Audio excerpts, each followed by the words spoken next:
श्री शिवाय नमस्तुभ्यम हर हर महादेव। दोस्तों, जैसा कि आप सभी लोग जानते हैं कि 6 अक्टूबर 2025 आश्विन महीने में पड़ने वाली शरद पूर्णिमा है और आश्विन महीने की शरद पूर्णिमा सोमवार है और हमारे हिंदू धर्म में इसका बहुत ही बड़ा और विशेष महत्व होता है। अगर कभी भी मौका लग जाए और आश्विन महीने का शरद पूर्णिमा सोमवार, एक और आश्विन महीने का शरद पूर्णिमा सोमवार है, आश्विन महीने का शरद पूर्णिमा सोमवार, शरद पूर्णिमा के दिन तो आप लोगों को सिर्फ और सिर्फ तुलसी की सूखी लकड़ी वाला उपाय तो अवश्य ही करना चाहिए। इन दोनों का संयोग बहुत ही कम आता है। इसी के साथ में गुरुजी ने अपनी शिव पुराण कथा में बताया है कि इस दिन आपको तुलसी की सूखी लकड़ी वाला उपाय तो आपको अवश्य ही करना चाहिए। मैंने आपको लकड़ी वाला उपाय तो अवश्य ही करना चाहिए, क्योंकि ऐसा दिन पूरे साल में सिर्फ एक ही बार आता है। और दोस्तों, आप सभी लोग जानते हो कि शरद पूर्णिमा सोमवार का अगर सबसे बड़ा कोई उपाय है तो वह तुलसी की सूखी लकड़ी वाला उपाय है। तो दोस्तों, सोमवार शरद पूर्णिमा के दिन आप लोगों के मेरा करना चाहिए, को इस तुलसी की सूखी लकड़ी वाला उपाय को जरूर करना है। बहुत सारे लोग होंगे जिन लोगों ने इस उपाय को ना किया हो, मतलब पूरा साल निकल गया, उन्होंने किसी भी दिन इस तुलसी की सूखी लकड़ी वाला उपाय को ना किया हो। पर दोस्तों, आपके पास एक आखिरी मौका बचा हुआ है, जो कि सोमवार शरद पूर्णिमा के दिन है। इस दिन आप लोगों को इस वाले उपाय को जरूर कर लेना है। भले ही आपने पूरे महीने भर इस उपाय को न किया हो, पर अगर आपने इस आश्विन महीने के सोमवार शरद पूर्णिमा के दिन अगर इस वाले उपाय को कर लिया तो आपको इस उपाय को करने का वह फल मिलेगा जिसकी आपने कभी कल्पना भी नहीं करी होगी। इसीलिए आप लोग इस वाले उपाय को एक बार जरूर कर लेना है, ताकि आप लोगों के हाथ से यह मौका ना जा सके और आपको इस उपाय को करने का फल मिलेगा। दोस्तों, यह उपाय पंडित जी ने अपनी अभी की ही श्री शिव महापुराण की कथा में बताया है। जिस उपाय को आज हम आपको बहुत अच्छे से समझाने वाले हैं। इस वीडियो को देखने के बाद उपाय को समझने के लिए आपको कोई और वीडियो को देखने की जरूरत नहीं पड़ेगी। तो चलिए दोस्तों, उपाय को शुरू करते हैं। देखिए, यह इस आश्विन महीने सोमवार शरद पूर्णिमा के दिन यह इतना खास होता है, इतना महत्वपूर्ण होता है। देखा गया है कभी कभी बड़े बड़े पूजा पाठ अनुष्ठान से जो कि मनोकामना पूर्ण नहीं होते, वहां आश्विन महीने की सोमवार शरद पूर्णिमा के दिन एक छोटे से उपाय करने से ही आपकी मनोकामना पूर्ण हो जाती है। और बहुत सारे लोगों ने इस उपाय को किया भी है और उनको इस उपाय को करने का फल भी जरूर मिला है। अगर आप लोग भी पूछी जाए निप्रामने पर 4 की परमा इस उपाय को करना चाहते हैं तो आप इस उपाय को पहले अच्छे से समझ लेना, सुन लेना, उसके बाद करना। आपको इस उपाय का फल जरूर मिलेगा और इस उपाय को कर लेने से आपके घर में चाहे किसी भी प्रकार की दुख और समस्या क्यों ना चल रही हो, आपको उसका कारण भी नहीं पता है कि भाई ये समस्या किस कारण से चल रही है। उसका कुछ भी कारण हो सकता है, जैसे पितृदोष हो सकता है या किसी भी तरह का मंगल दोष भी हो सकता है। तो इस दिन आप लोगों को ये वाला उपाय कर लेना है। ये एक ऐसा उपाय है जिस उपाय को अगर किसी विशेष दिन पर किया जाए तो भाई उस विशेष दिन का जो है वो तो हमें मिलता ही मिलता है। पर हमने उस दिन पर इस उपाय को किया है तो हमें उससे भी बड़ा फल मिलता है और फल बहुत जल्दी मिलता है, क्योंकि आप इस उपाय को बहुत ही बड़े और विशेष दिन पर कर रहे हो। तो चलिए अब उपाय के बारे में बात करते हैं, लेकिन उससे पहले आप लोगों को यह जानना आवश्यक है कि आखिर यह उपाय किस समय करना है, किसको करना है और कैसे करना है। तो चलिए हम आगे आपको वीडियो में एक एक करके बता देते हैं।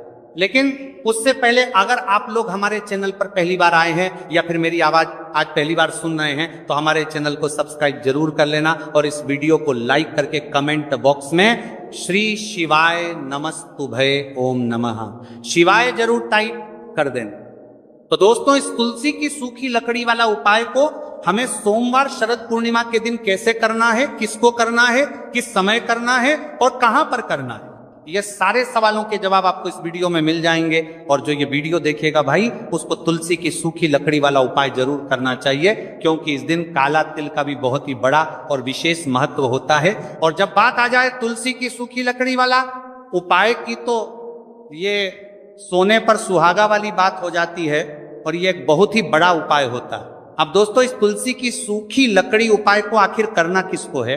सबसे पहले हम लोग वो बात जान लेते हैं। तो देखो, घर की जो बड़ी माताएं बहनें होती हैं, उन माताओं बहनों में से कोई भी एक बड़ी माता बहन इस वाले उपाय को कर सकती है। और दोस्तों, अगर आप चाहे तो अपने घर में से सभी सदस्यों को भी इस उपाय को करवा सकते हैं। अगर किसी व्यक्ति की खुद की कोई मनोकामना है, खुद की कोई दुख और परेशानी है जो कि वह अपने लिए ही करना चाहता है, इस वाले उपाय को तो वह खुद अपने लिए भी कर सकता है। बाकी अगर कोई घर में से ऐसा है जो कि अपने पूरे घर परिवार की सुख और शांति के लिए ये वाला उपाय करना चाहता है, तो भाई वो भी कर सकता है, हो सकता है, उसमें भी कोई दिक्कत वाली बात नहीं है। कहने का मतलब यह है कि इस उपाय को हर एक सदस्य भी कर सकता है, और पूरे घर परिवार के सदस्य के लिए घर की बड़ी माताओं बहनों में से कोई एक माता बहन भी कर सकती है। माताएं बहनें अगर घर में उपस्थित ना हो या वह ये वाला उपाय ना कर पा रही हो, तो फिर घर का कोई बड़ा सदस्य भी इस तुलसी की सूखी लकड़ी वाला उपाय को कर सकता है, चाहे फिर वह पुरुष ही क्यों ना हो, उसमें कोई भी दिक्कत वाली बात नहीं है। उसके बाद में दोस्तों जो अगला प्रश्न निकल कर आता है वह ये आता है इस उपाय को लेकर कि आखिर इस उपाय को हमें किस समय करना है, सुबह के समय करना है कि शाम के समय करना है। तो देखो, इस वाले उपाय को आप लोग सुबह के समय भी कर सकते हो और शाम के समय प्रदोष काल में भी कर सकते हो। अब अगर आप पूछो कि भाई साहब सबसे उत्तम समय कौन सा रहेगा इस तुलसी की सूखी लकड़ी वाला उपाय को करना है, तो हम आपसे बस यही कहेंगे कि इस उपाय को आप सुबह के समय करेंगे तो ज्यादा बेहतर होगा। बाकी अगर प्रदोष काल शाम के समय भी करेंगे तो भी अच्छा होगा, उसमें कोई भी दिक्कत वाली बात नहीं है। तो अब दोस्तों जो अगली सबसे बड़ी और महत्वपूर्ण बात आती है वह ये आती है कि सुबह अगर हम उपाय को करेंगे तो हमें कितने बजे से लेकर कितने बजे तक के बीच में करना है, और शाम के समय प्रदोष काल में करेंगे तो हमें कितने बजे से लेकर कितने बजे के बीच में करना है। तो देखो, सुबह जितनी जल्दी हो सके आप उपाय को करने की कोशिश करना। बाकी अगर किसी कारणवश लेट भी हो जाओ, थोड़ी देर भी हो जाए, तो 10 या 11 बजे तक भी आप उपाय कर लेना, पर 12:00 बजे से ज्यादा देरी ना हो, ठीक है? इस बात का ध्यान रखना। उसके बाद में दोस्तों अगर शाम के समय प्रदोष काल की बात करें, प्रदोष काल का जो समय होता है वह शाम के 6:00 बजे से शुरू हो जाता है। मतलब शाम के 6 प्रदोष काल की बात करें 6:00 बजे से शुरू हो जाता है। मतलब शाम के से लेकर 7 के बीच का जो समय होता है यह समय प्रदोष काल का समय होता है। तो आप इस उपाय को 7 या 8:00 बजे के बीच में भी कर सकते हो। मतलब शाम के 6 बजे से रात 8:00 बजे के बीच में आप कभी भी इस वाले उपाय को कर सकते हो, उसमें कोई भी दिक्कत वाली बात नहीं है। देखिए, यदि हम किसी भी प्रकार के उपाय को निश्चित दिन और निश्चित तिथि पर करते हैं तो इसका हमें बहुत अधिक लाभ मिलता है, और इन उपायों को करने के बाद हमारे जीवन में बहुत अधिक परिवर्तन आता है। साथ ही साथ ये जो उपाय आपके जीवन की सारी परेशानियों को और सारी बाधाओं को दूर करने वाले हैं। देखिए दोस्तों, आज के इस पूरे ही वीडियो में हम आपको 3 चमत्कारिक उपाय बताने वाले हैं, और ये तीनों ही उपाय बहुत ही खास और बहुत ही ज्यादा विशेष होने वाले हैं। तो चलिए दोस्तों, जाने वाले हैं, लेते हैं गुरुजी द्वारा बताए गए सबसे पहले उपाय के बारे में। आश्विन माह धन प्राप्ति उपाय, तुलसी की सूखी लकड़ी घर में रख देना, बहुत जल्दी करोड़पति बनोगे। इतना पैसा पत्र से बंदोरपति बनोगे, बरसेगा। राधे थे दोस्तों, आपको किसी भी दिन तुलसी की सूखी लकड़ी का उपाय घर पर करना है, और ऐसा समझ लीजिए कि तुलसी की सूखी लकड़ी का यह उपाय आपको बहुत जल्दी करोड़पति बनाएगा।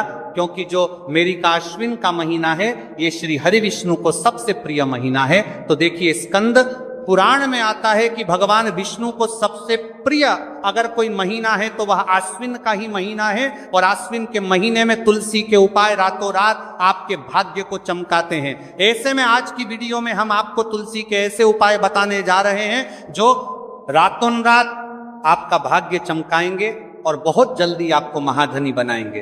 तो देखिए, श्री हरि विष्णु प्रसन्न होते हैं जब भी आप माँ तुलसी से जुड़ा हुआ कोई भी उपाय करते हैं। माँ लक्ष्मी प्रसन्न होती है जब आप श्री हरि विष्णु को प्रसन्न करते हैं। अब आज की वीडियो में जो उपाय हम आपको बताने जा रहे हैं इस उपाय को करने से श्री हरि विष्णु तुरंत प्रसन्न होते हैं और सीधे सीधे आप मां लक्ष्मी को प्रसन्न कर लेते हैं। आपके जीवन में आप खुद अपने सौभाग्य को प्रसन्न कर लेते हैं। इसकी तरफक करने के भी आपके जीवन में आप खुद अपने सौभाग्य को प्रसन्न कर लेते हैं, प्राप्त कर लेते हैं इस छोटे से उपाय को करके।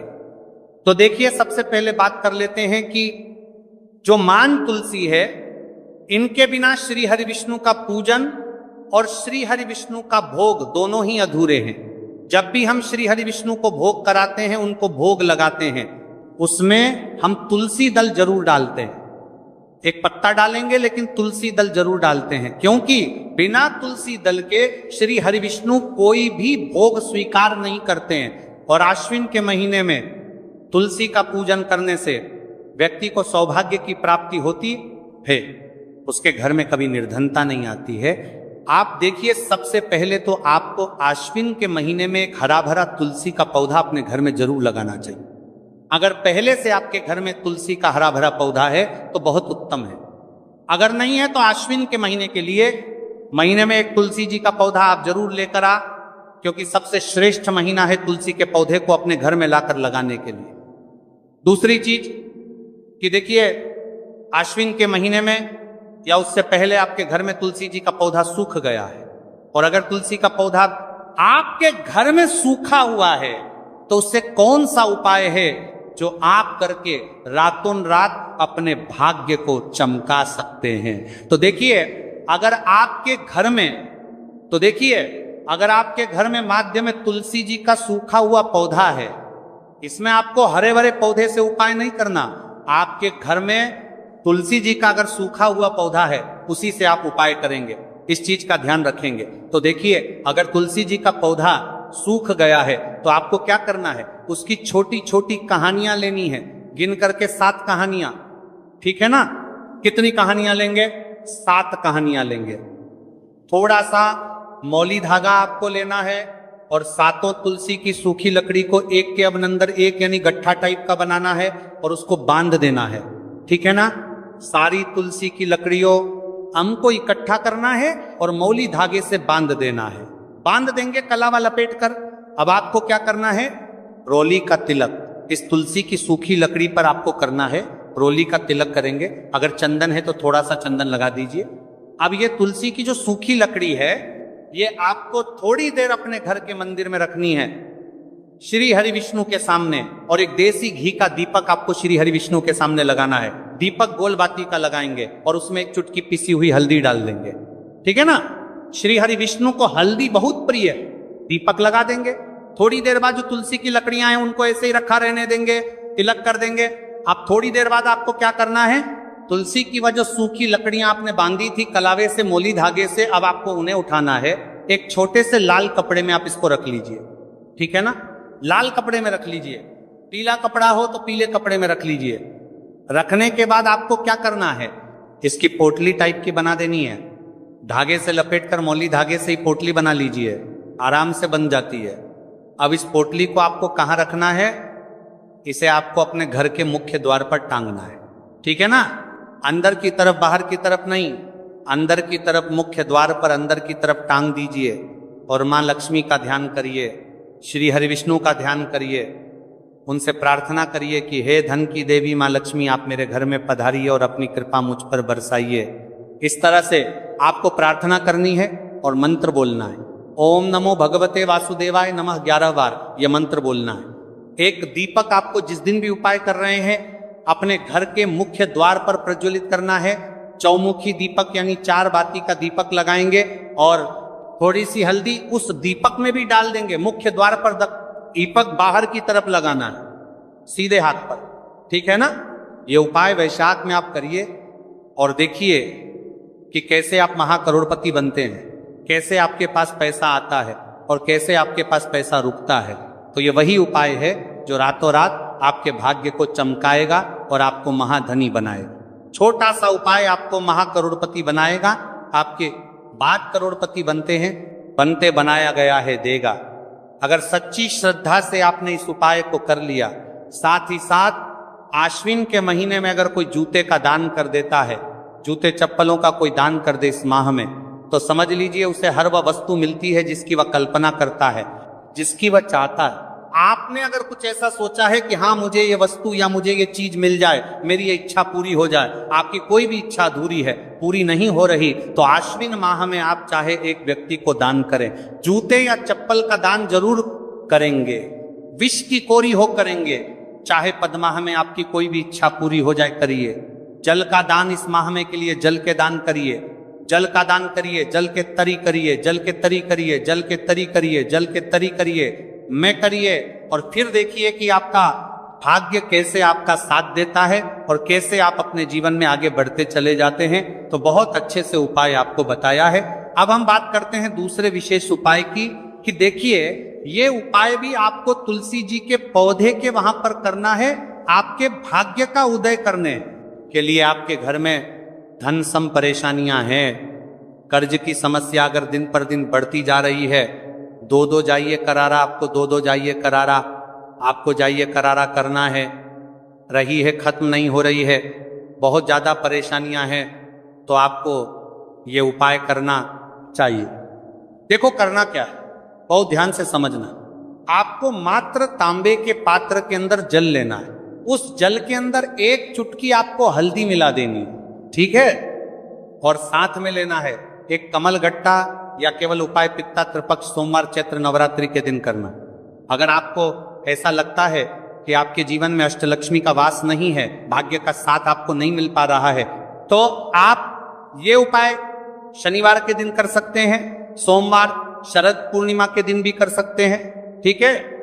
शनिवार और शरद पूर्णिमा सोमवार दोनों दिन आप ये उपाय कर सकते हैं। देखो करना क्या है, इस टाइम के पात्र के अंदर हल्दी डाली और एक कमल गट्टा डाला। अब आपको तुलसी जी के वहां पर जाना है। देखिए जब आप हल्दी डालोगे जल के पात्र के अंदर, तब आपको ओम नमो भगवते वासुदेवाय का 11 बार जाप करना है, फिर हल्दी डालना है। जब आप कमल गट्टा जाप को ओम नमो भगवते वासुदेवाय का 11 बार जाप करना है, फिर करना है। जब कमल गट्टा जाप करना है, जब आपको हल्दी डाल दिया गया, जब कमल गट्टा जाप करना है, जब कमल गट्टा जाप करना है, जब कमल गट्टा जाप करना है, जब कमल गट्टा जाप करना है, जब कमल गट्टा जाप करना है, जब कमल गट्टा जाप करना है, जब करना है, जब कमल गट्टा जाप करना है डालोगे, तब आपको ओम श्री नमः या ओम महालक्ष्मी नमः इस मंत्र का जाप करते हुए एक कमल गट्टा डालना है, 11 बार जाप करना है, ठीक है।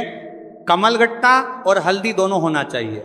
कमल गट्टा महालक्ष्मी का प्रतीक माना जाता है, और हल्दी जो है वह भगवान विष्णु के निमित्त आप हल्दी डालेंगे, ठीक है। इस जल को आपको तुलसी जी की जड़ में अर्पित करना है, अर्पित करना है। ओम नमो भगवते वासुदेवाय का जाप करते हुए बस इतना सा उपाय करना। धन संबंधित को कोई भी परेशानियां हैं वह सब दूर हो, ऐसी आपको प्रार्थना करनी है। कर्ज से जुड़ी कोई परेशानी हो तो ऐसी प्रार्थना करनी है कि ये दूर हो जाए, ऐसी कामना करते हुए ये दूसरा प्यारा सा उपाय आपको करना है। तो देखो ये हो गया दूसरा उपाय, जो कि आप सुबह से लेकर के शाम तक कर सकते हैं। शरद पूर्णिमा सोमवार या याद आज शनिवार के दिन सिर्फ एक बार ही करना है। अब जो कमल गट्टे को आपको वहीं पर तुलसी जी के वहां पर रखे रहने देना है, आपको उठाना नहीं है। वो कमल गट्टा चाहे तो आप तुलसी जी के वहीं पर गांठ दें, ठीक है, तो भी चलेगा। तो इस प्रकार से आपको ये सुंदर सा उपाय करना है। अब हम बात करते हैं तीसरे उपाय की। ध्यान ना रखना, ये जो दूसरा उपाय है ये आपको आपके घर में ही करना है, बाहर कहीं पर भी मत करके आना, ठीक है। घर में अगर तुलसी जी हो तो ही आप ये उपाय कर सकते हैं। अब आपको क्या करना है, भगवान शिव के मंदिर में जाएंगे, जो एक बेलपत्र है वह माता अशोक सुंदर वाले स्थान पर आपको अर्पित करना है। डंडे का हिस्सा जलाधारी की तरफ हो चाहिए, उस प्रकार से आपको ये बेलपत्र अर्पित करना है। जब बेलपत्र अर्पित करोगे तब आपको कुंदकेश्वर महादेव का नाम लेना है, माता अशोक सुंदरी वाले स्थान पर, ठीक है। आप जो चावल के दाने हैं, जो अक्षत लेकर के आए हैं, वह भगवान शिव के शिवलिंग पर आपको अर्पित करना है। जब आप अर्पित करोगे तब आपको बृहस्पति शवर महादेव का नाम लेना है। बृहस्पति शवर महादेव ही एक ऐसे महादेव हैं जो आपके गुरु ग्रह को मजबूत करता है। तो आपको इस प्रकार से अर्पित करना है। और अंत में एक लौटा जल धीरे धीरे पतले दरा से बृहस्पति शवर महादेव का स्मरण करते हुए या श्री शिवाय नमस्तुभय का जाप करते हुए आप अर्पित करें। यह मात्र केवल और केवल सोमवार शरद पूर्णिमा के दिन किया जाता है और यह उपाय बहुत ही ज्यादा प्रभावशाली है। ध्यान रखना, हल्दी का उपयोग मत करना, चावल में पीला करना है। चावल को तो पीला चंदन ही होना चाहिए, ठीक है। अब ये जो उपाय जो भी करता है, निश्चित तौर पर उसके जीवन के सारे अंधकार दूर होते ही होते हैं, उसको सफलता भी मिलती, बृहस्पति मजबूत होते हैं, किस्मत का साथ उसको मिलने लगता है। ये उपाय अगर आप प्रदोष काल के समय करते हैं तो और लाभकारी सिद्ध होता है। तो दोस्तों, ये थे पूज्य गुरु जी द्वारा बताए गए कुछ बहुत ही खास उपाय। अगर आपको जानकारी अच्छी लगी हो तो वीडियो लाइक करिएगा। मिलते हैं फिर एक नए वीडियो के साथ। श्री शिवाय नमस्तुभ्यम।